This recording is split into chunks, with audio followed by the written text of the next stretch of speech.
بکریاں چلاتے ہیں۔ رسول اللہ صلی اللہ علیہ وآلہ وسلم کا کلمہ پڑھا ہے، پھر کعبہ کی چھت پر اذان دیتے ہوئے بھی نظر آتے ہیں۔ یہی حضرت بلال ہیں جن کے بارے میں کافر کہا کرتے تھے کہ ہم اس لیے آپ کے پاس نہیں بیٹھتے کہ یہ حضرت خباب، حضرت بلال حبشی رضی اللہ تعالیٰ عنہ جیسے غریب لوگ آپ کے پاس بیٹھتے ہیں اور ہم گوارا نہیں کرتے کہ آپ کے پاس بیٹھیں، یہاں تک کہ آپ کے پاس یہ غریب صحابہ کرام ہوں۔ تو اللہ تبارک و تعالیٰ نے ان کی شان میں قرآن کی آیتیں نازل کر کے ارشاد فرمایا وَلَا تَطْرُدِ الَّذِينَ يَدْعُونَ رَبَّهُمْ بِالْغَدَاةِ وَالْعَشِيِّ يُرِيدُونَ وَجْهَهُ۔ اے محبوب، یہ کافر ایمان نہیں لاتے تو نہ لائیں، لیکن آپ نے ان پیاروں کو اپنے سے دور نہیں کرنا، ان کو اپنے پاس بٹھانا ہے، ان کو دور نہیں کرنا۔ جب اللہ تبارک و تعالیٰ کی طرف سے یہ حکم آیا، پھر صحابہ فرماتے ہیں کہ رسول اللہ صلی اللہ تعالیٰ علیہ وآلہ وسلم ہمارے پاس بیٹھا کرتے تھے جب تک ہم خود نہیں اٹھ کر جایا کرتے تھے۔ رسول اللہ صلی اللہ تعالیٰ علیہ وآلہ وسلم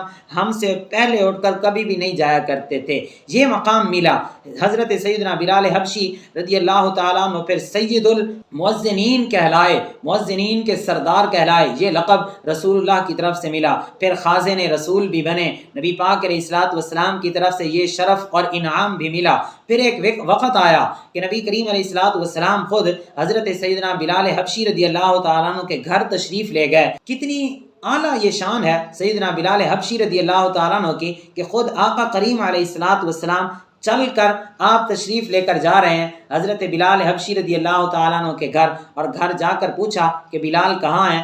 آپ کی زوجہ بعد تشریف لائی تو انہوں نے بتایا کہ بلال گھر پر نہیں ہے، اور یہ بتانے کے بعد کہا یا رسول اللہ صلی اللہ علیہ وسلم، کیا وجہ ہے کہ حضرت بلال رضی اللہ تعالیٰ عنہ جب گھر میں ہوتے ہیں تو ہر وقت یہی کہتے رہتے ہیں قال رسول اللہ، قال رسول اللہ، آج رسول اللہ نے یہ فرمایا، آج رسول اللہ نے یہ فرمایا، آج میرے نبی نے اس طرح ارشاد فرمایا۔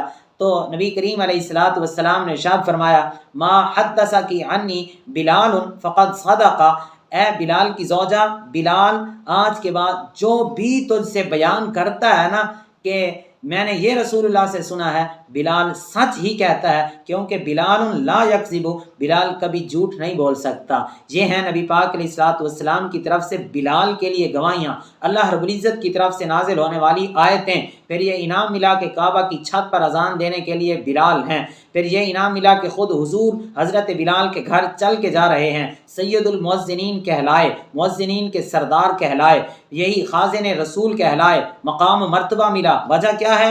رسول اللہ کا کلمہ پڑھا ہے، دین میں مشقتیں تکلیفیں برداشت کی ہیں۔ جب تک بکے نہ تھے کوئی پوچھتا نہ تھا، جب تک بکے نہ تھے